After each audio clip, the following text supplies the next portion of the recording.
Good morning. This is Louise Kroll, and I am here to walk you through understanding workplace harassment. Maybe a little bit about myself before we get started. Is my day job is I work for EFR as their HR director. So on the topic of workplace harassment, if there is ever a concern, I would be the person that would investigate the concern. So my expertise comes as a practitioner. So I am not an attorney. So all of my words of wisdom today come from my 30 plus years of being in human resources. So before I started working at EFR 11 years ago, I worked at the Principal Financial Group, and I worked at I worked at a trade association in Washington, D.C. So that's a little bit about me, and we will get started on today's topic. There is a way, if you want to ask questions. I probably won't be able to answer them in real time. I do have a colleague that is monitoring our questions, and I absolutely 100% love them. So if you have questions, please put them in the comment section. We'd love to entertain them. So here we go. So as you can imagine, our focus today is about, what is workplace harassment? How does it impact the workplace? And what I believe are, probably the most relevant part of the session today is, how do you prevent them? What are the key takeaways? And I'm of the mindset there are 4 key things that really help keep a workplace harassment free. And the other thing we'll talk about is, really what is the impact of, working in a hostile work environment and what it means around the culture of teams. So let's get started. So my first thing I like to start off with is just a baseline of what is harassment. So the dictionary definition is pretty simple. It's just a couple of words. It is to irritate or torment persistently. So the words that we think about, when we think about workplace harassment as a practitioner, the words that I replay over and over in my head is, is it pervasive and severe? So many times when I might be investigating a workplace situation, I would see the behavior to be bad, definitely behavior that you wouldn't encourage in your workplace, but because it isn't, thank goodness, it isn't pervasive and severe, it doesn't always rise to that level of being considered workplace harassment. So again, as you look through and you kind of consider this topic, think about those words, pervasive and severe. The next thing I want to talk about is what does it mean?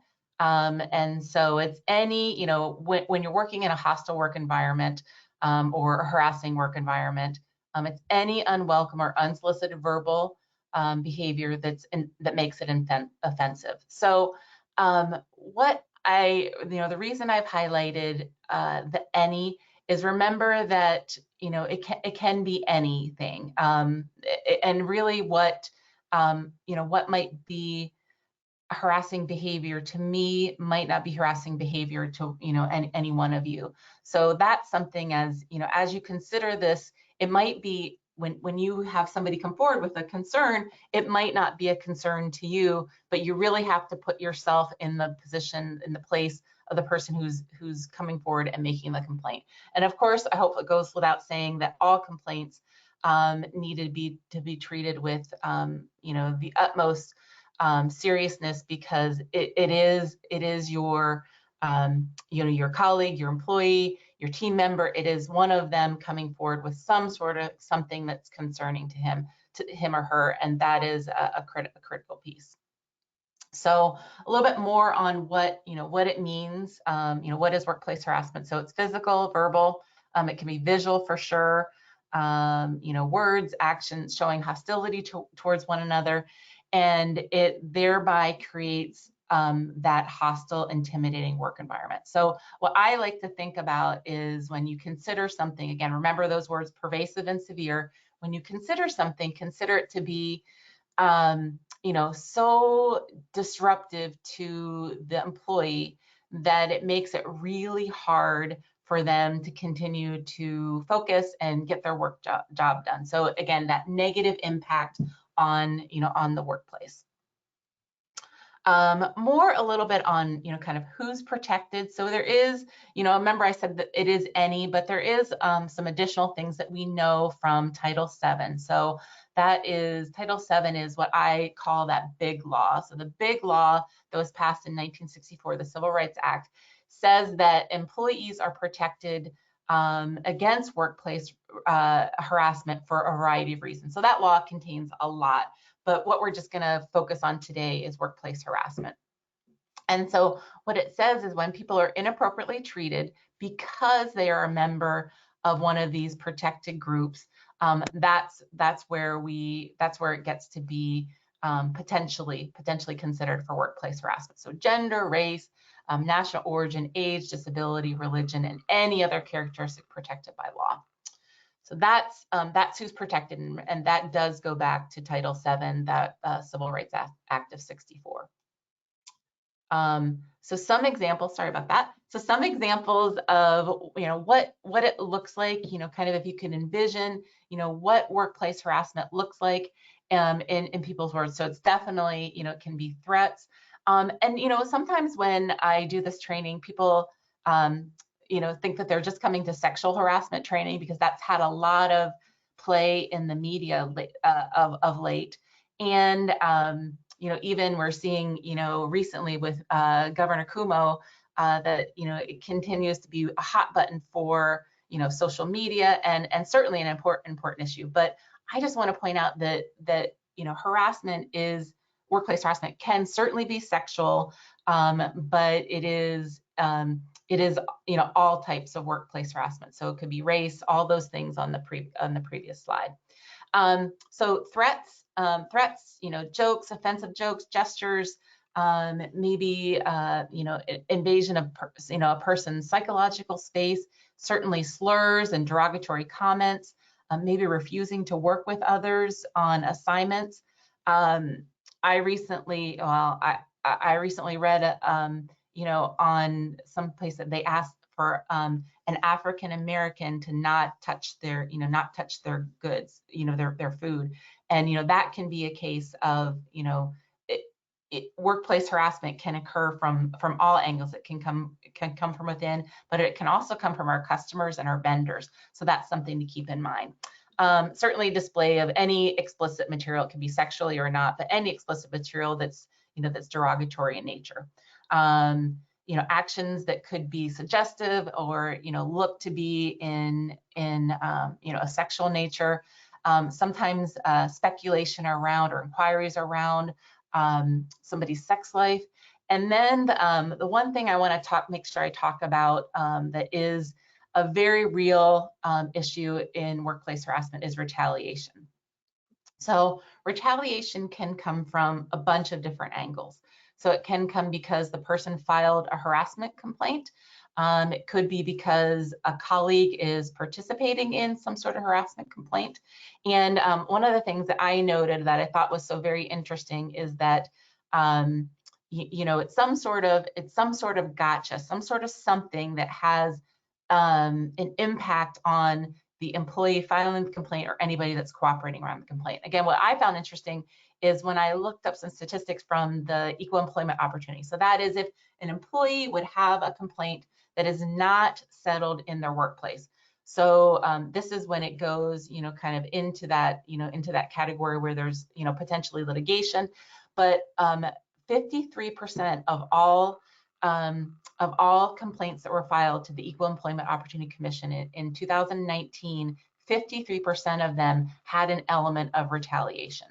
So retaliation is something that, again, some sort of gotcha, and something that it goes both ways. So when you hear of a complaint, you want to make sure that you're not treating that employee any differently. If you're in a leadership role, you want to make sure that you are hearing them. And again, it goes back to, you're treating all of the concerns, you're treating them with the utmost, the utmost kid gloves are around that. So that's super important. But you don't want to have any sort of impropriety around that the employee would perceive that there is retaliation around moving forward and around making a complaint.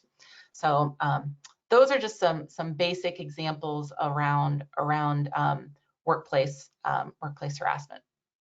So, thinking about, when I was asked to do this presentation, I thought, like, what would be important for people to know and consider? And so definitely, no one wants and no one looks for a workplace harassment complaint. But I did think about it in terms of what were the things, what are the impacts of workplace harassment, and what are the things that both employees and employers they would experience if they had if they had a workplace harassment complaint. So definitely there can be financial and professional issues, because it could lead employees to withdraw from their their work, and therefore they're not giving their best work. And again, that goes back to that concept of the thoughts that we all bring. We bring our workplace, we bring that with us, kind of the invisible suitcase thoughts. Certainly there could be employees could be passed over because they have they could fear being passed over for promotions. Certainly, again, that retaliation comes into play. With respect to the employer, there's lawsuits and reputation. Failure to prevent any sort of harassment cases that can lead to expensive lawsuits.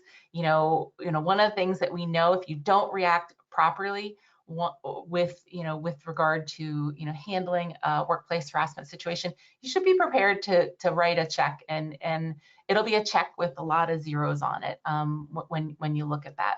And certainly damage to people's reputation. I brought up Governor Cuomo, and previous to this, if you've been following the media, he was certainly somebody that they were talking around potential presidential material. He very well regarded, and this has certainly tarnished his record, whether it's true or not.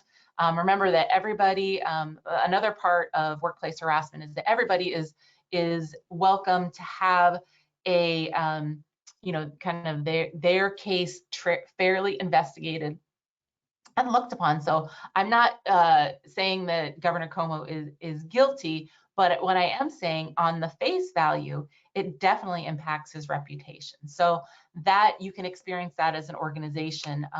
When all of these workplace situations came out, if you think about the impact to people's reputations and companies for allowing that behavior, the impact of that can be truly significant. Decreased company productivity. There could be absenteeism, not feeling able to come to work, animosity, stress during coworkers. As a person that has done investigations in the past, I do know that it is uncomfortable for many parties involved. And so one of the things that that I have worked to do in the past is to make people feel comfortable and to make sure that they know that retaliation is something that is illegal, and inform them of their rights.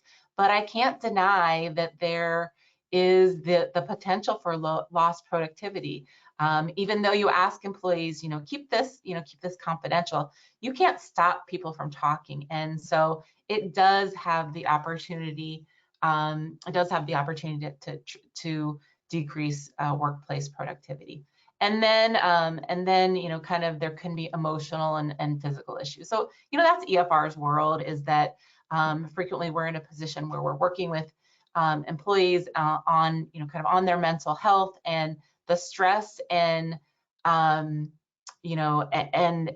fear that sometimes comes around, coming forward or being part of an investigation, really can lead to some psychological harm. And so that is a case, when you are thinking about, when you are involved, from whatever angle in a workplace harassment complaint, maybe that's that would be a really good time to remind a colleague, a coworker around around, the opportunity to reach out to EFR around these issues. So again, invisible suitcase is something that we refer to a great deal at EFR. It's those things that we carry that you don't necessarily see, but are definitely part of your, your over, yourself and your well-being for sure.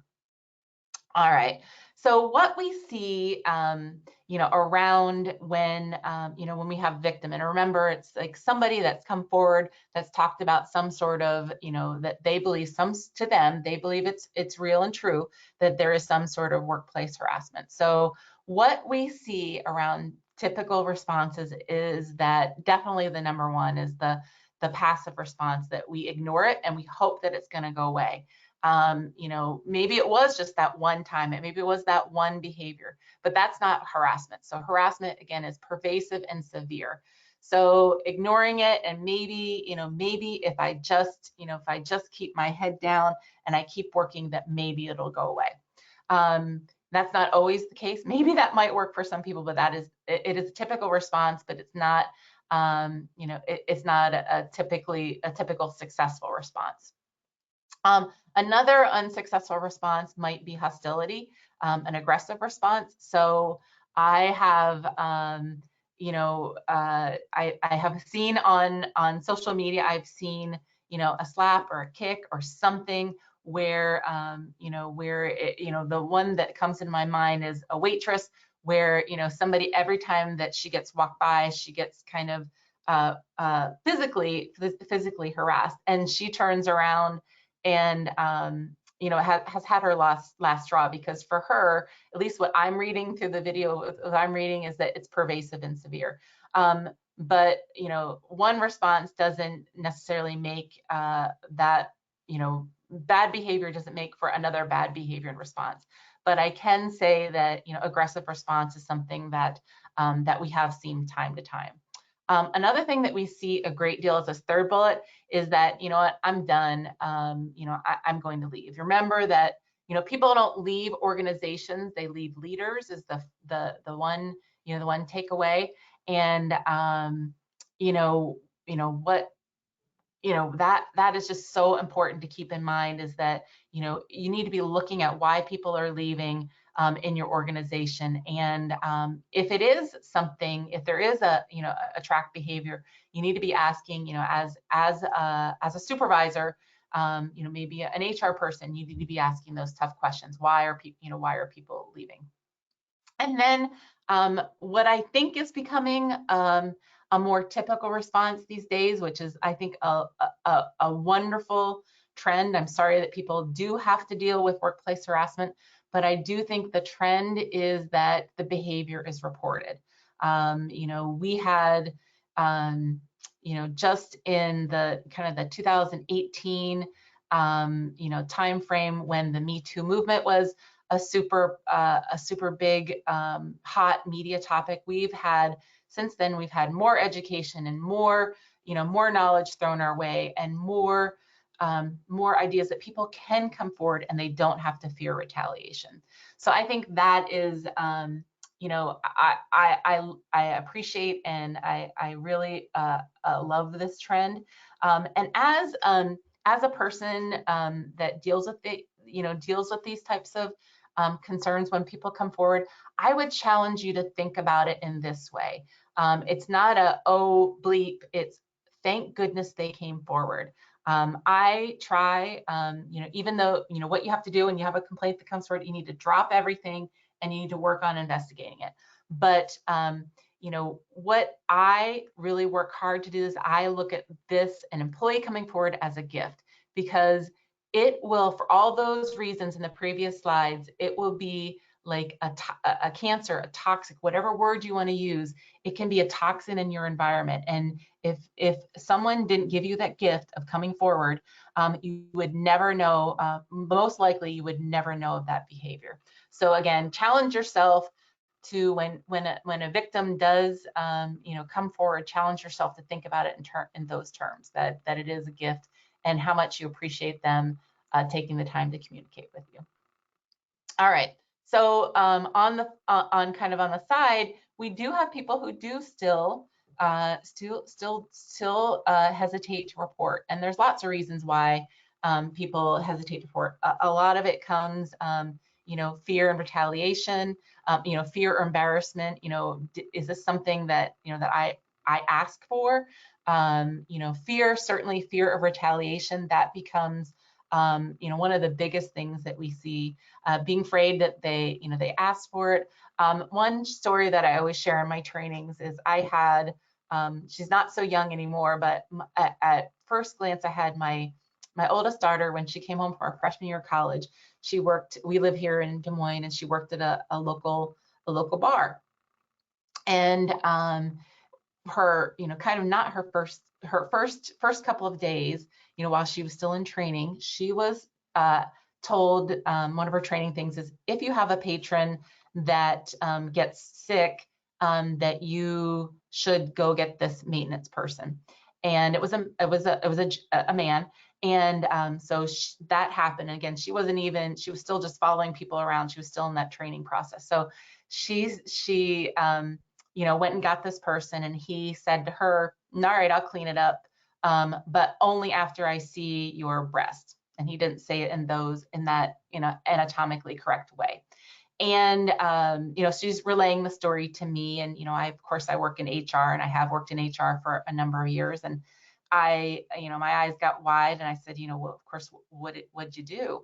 And she said, well, Mom, of course I didn't show him anything. That's not. So I was like cloud nine as far as, great mom, I've raised a strong woman and all of these things. But my next question for her is, did you tell your boss? Did you tell your leader? And her response was, no, Mom.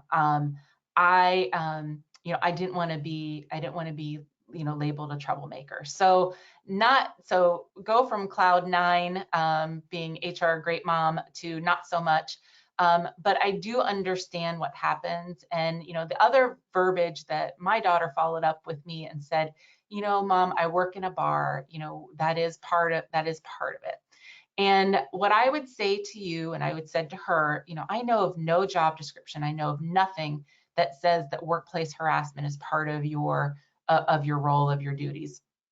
So again, I do, my human part does understand why people don't report, but it is really important part of the process in coming forward, and so people are understanding. Kind of, some people are like, when it's a man being harassed, and trust me, women are harassers. They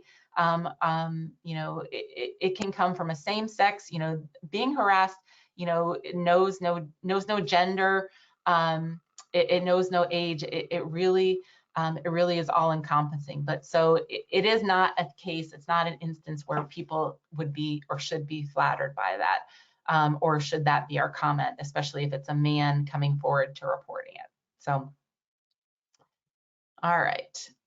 So what I think is, a valuable, or the most valuable takeaway, are these 4 next points. I think if your workplace and your work environment has these things in mind or in place, that this gives the workplace the best opportunity of being harassment free. So the first item is civility. So when your environment practices mutual respect, when you come in the office, do people, say hello? Did they, are they respectful of boundaries? And, they're not stealing, example, this is not a harassment, well, it could be harassment, but they're not stealing things from the refrigerator. It's something that is all I can describe it is respectful. And so when respect is in play, that is the very best thing an employer can do. So what I mean by culture always trumps compliance is that if it's your culture to tell a dirty off-color joke, whatever, insert whatever's off color for you, then and I would probably put my stake my value on it that every employer has every employer that I work with, they have a harassment policy, so it's against policy. So so employees know it, but if it's your culture that says it's okay to tell those those types of jokes, then it's going to happen anyway. So what what is the hardest work and the best work you can do is making sure your culture is one that practices respect. So it is a very healthy culture that is, that staves off any sort of harassment. Other thing that we know is successful is education. So, a plug for EFRs, bringing us in, to do, to educate your population around what workplace harassment looks like, being transparent. So making sure that you are reviewing your policies and your employees are really, really, they really understand where kind of where you stand on it. So remember that when we lead, when we educate, when we lead by example, that's the very best way that we can prevent harassment. And I always go in, you may be a leader in your organization, formal or informal, but remember everybody has a play in this. So how we conduct ourselves, how we leave, these types of sessions, how we, keep this at heart really is something that will stave off and keep your culture harassment free. So other things that are really important is a strong complaint process. So making sure that your employees, again, that you're not just reviewing these policies upon hire, although that is really important. Making sure people are coming into your organization and knowing about this. So having multiple points of contact. So knowing who to do, because it may be the leader. So the person, the supervisor, maybe the leader that's causing it to be a hostile work environment. So making sure that it's super strong. So one of the things I do at our organization, I make sure that that if you don't feel comfortable going to your leader, that you can come to me as an HR professional. You could skip a level and you could come to the CEO. And I even go to reference that if our CEO were to be referenced, that we are overseen by a board of directors. So that's how that's how somebody can make a complaint. So I make it very clear how that a person would come forward. Other thing that is super important and it is that bystanders piece, and that's the person that may not be the subject of the complaint, but they oversee it. So we know, if you think about how shattered you can be if you weren't in an accident, but you actually witnessed it. You witnessed something, and I'm thinking like a car accident, and how much that's a part of your psyche. So there is a really important thing around addressing bystanders, because they could be fearful, they could fear retaliation. So making sure that we're educating witnesses, so people who are bystanders, to know that they should come forward. And maybe at the very least, maybe they say to the colleague, you know what, I just saw something an exchange between you and XYZ, whomever, and that, are you okay? That looked uncomfortable. So doing a nice little quick check-in, that is another something that is very helpful in these scenarios. So those 4 things, if you remember nothing else from this training, I would say those 4 things would be the very best thing that you could do in your workplace to keep it harassment free. So, if you do see behavior, if you do witness behavior, what should you do? Maybe you're the subject of it, maybe you're the bystander. If you are the subject of the behavior, the best thing that you can do is to, really give that person the gift and say to them, you know what, that made me uncomfortable. So we deal in workplace harassment. It doesn't matter the intent of the person. So maybe that didn't, that's something that they grew up, a phrase or something that they grew up using, that it is not their intent to offend, but it could be offensive. So the very best thing you can do, again, if you feel comfortable, is to say to the person, you know what, that makes me uncomfortable. And maybe if you've ever been in the position to hear that feedback, that you're picking up on that and you're seeing that that's a way that I'm going to conduct myself forevermore. I'm not going to, I'm not going to have that. So it might be, a colleague 4 cubicles down, they heard you, overhear her, you telling an off-color joke or something you didn't think to you was off-color, but it actually can be considered offensive to somebody. So again, I feel like, this is this is one of the best things that we can do in our work environment, is to address it ourselves. I also acknowledge that we all are not in a position to address it ourselves. So very much be prepared to skip a level, go to your supervisor, talk to HR, make sure you go to a trusted person. I would say as a practitioner, it's always a great idea to put your complaints in writing. I also ask, what do you want? What is your outcome? What are you looking for in that? That's a good idea to voice. But for anybody of you out there that has direct reports, and if you're a leader, you're a supervisor, whatever title you want to use, you're in management, and you hear of something or you see of something, what's most important is that you take action.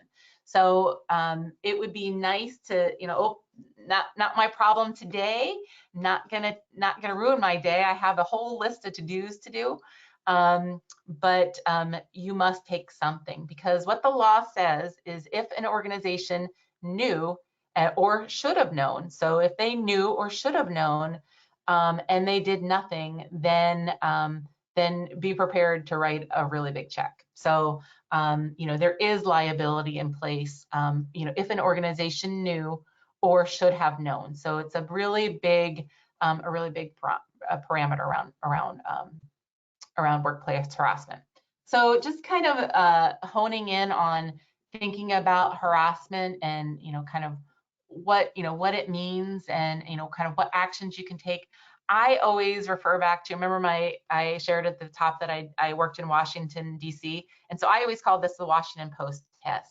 And here in central Iowa, we could call it the Des Moines Register test, whatever. And social media is a bigger thing, but whatever your news source is, put that in there. And so what would it look like if it was on the front page of, the paper, if it was on the front page of some sort of social media thing? So think about in those terms, and that's how we should work to conduct ourselves. I always think, what were people thinking when I read those articles? And the point of the matter is sometimes they weren't, they weren't thinking. So this is good reminder for all. Is there anybody around us that could be offended by observing the behavior? One of the questions is, well, if nobody's offended by it, then it's okay to tell an off-color joke. If I know these people really well, then certainly it's just fine to tell an off-color joke. I would caution you around any sort of behavior that in that realm. We only have but one reputation, and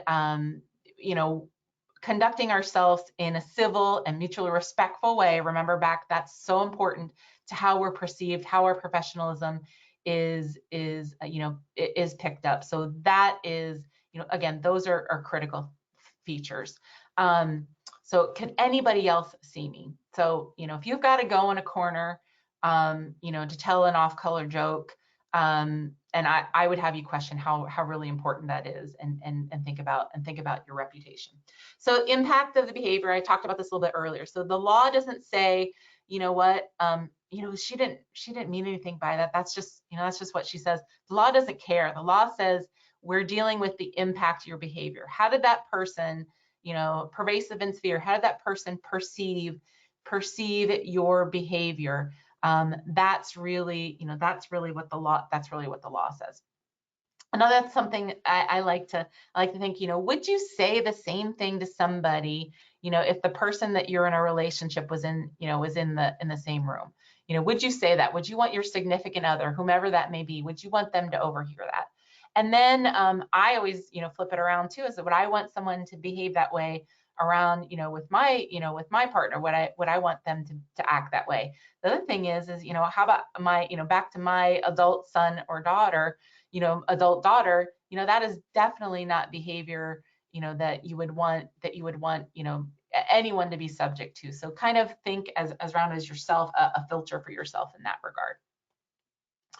And then just a point of a little bit of self-reflection. So, thinking around, have I had behavior that's been questionable, potentially, certainly unprofessional, and what do I do to contribute to a respectful, work environment? And if I can answer ooh, have I ever engaged in behavior that could be considered that? What can I do? What are the things that I can do to make my behavior, better, kind of better, forevermore? Again, to receive it as the gift, kind of the gift that is, if you're doing any sort of self-reflection. So here, I can turn over if there are any comments or questions. I would be happy to answer them. Thank you, Louise. Yes, if you have a question or a comment, please use the chat feature and I will go ahead and moderate that discussion. Such great information. And like you said, there are so many things that pop up in the news and you can kind of relate it directly back to this. So if you could advance the slide, I'm going to go over the EAP benefits while we are waiting for questions and comments to come in.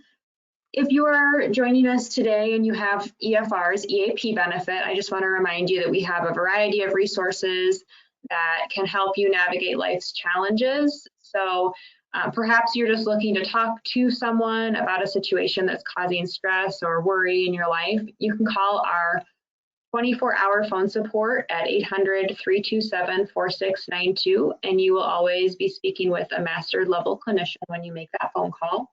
Oftentimes, employers, HR leaders will call us because they want to bounce an idea off of us. They don't want to maybe get involved in a personal matter that's affecting an employee or a team member's productivity in the workplace. So they want EFR to help kind of mediate that. So please reach out to us, whether you are an employee or maybe you are an employee that's in a position of leadership.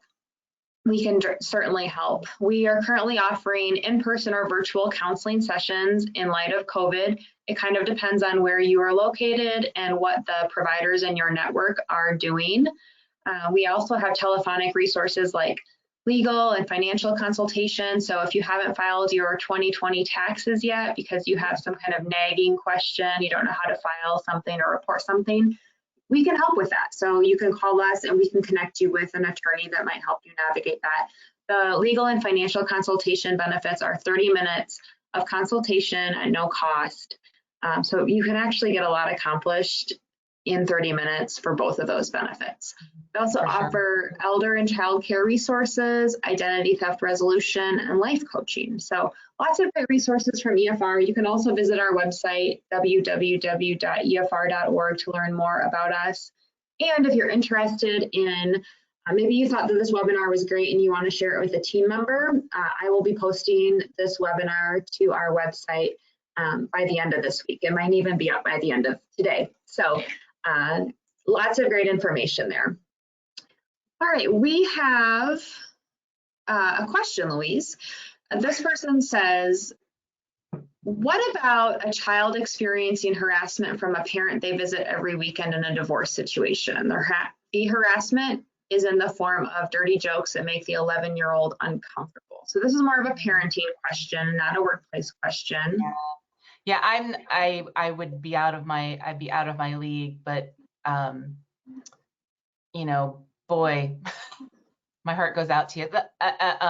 My expertise is in a workplace situation, but certainly I would encourage you to speak with, who would that be? The courts?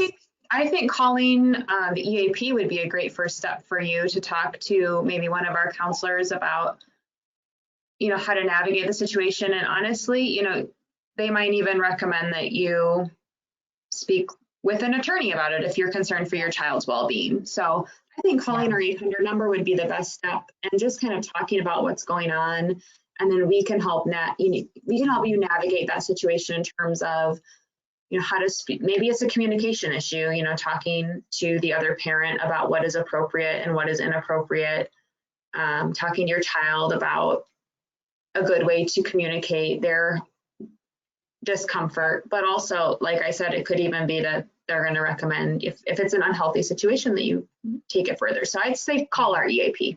Yeah, I think that's a good idea. And I think you hit on it, Johanna, but we also do counseling for children. We do, so yeah. That would be, that might be a helpful scenario for this question, this person asking the question.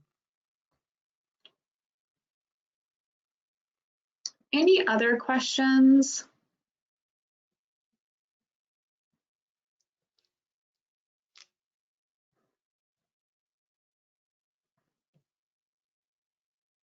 I think this is such good information, and a lot of it does seem like common sense, Louise, but oftentimes common sense gets lost, you know, and patterns of behavior just kind of perpetuate. And so I think it's a great refresher. And like I said, we will have the recording of this webinar posted to our website, and we have another webinar coming up. Let me share our next webinar information with you. On Wednesday, April 21st, we have a webinar called Fresh Perspectives, Spring into Personal Growth.